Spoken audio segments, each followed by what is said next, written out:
Originally, Betsy Arts Centre was run and managed by Wandsworth Council. It was a directly run council facility. That didn't work well. It wasn't a successful place, so it was distanced from the council by a series of grant arrangements. And the Arts Centre became independent.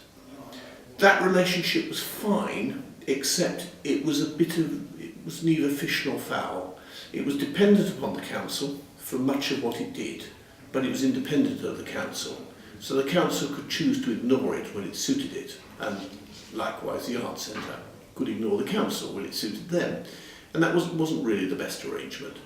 And so the desire was very much about how do we make the Arts Centre totally independent of the council.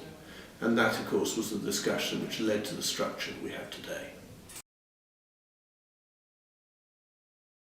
I think two things. One was the recognition that a successful art institution can't be run by the dead hand of bureaucracy. The two things were never going to work. If the Arts Centre wanted to be particularly adventurous, it was always going to upset the local authority in one way or another. It just wasn't going to work. So there's a recognition that the two parties needed to be separated.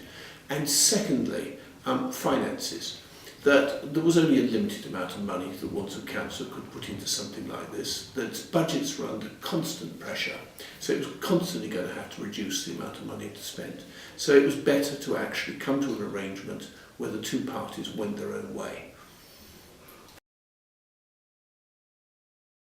The Betsy Arts has always played a big role in Wandsworth. It had always been the premier arts location in the borough, so it had always been, or always had that position, so that didn't change.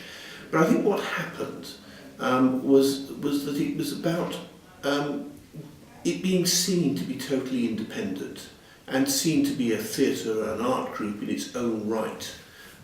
It's quite hard to explain this, but that was all about no longer being tied in with the council.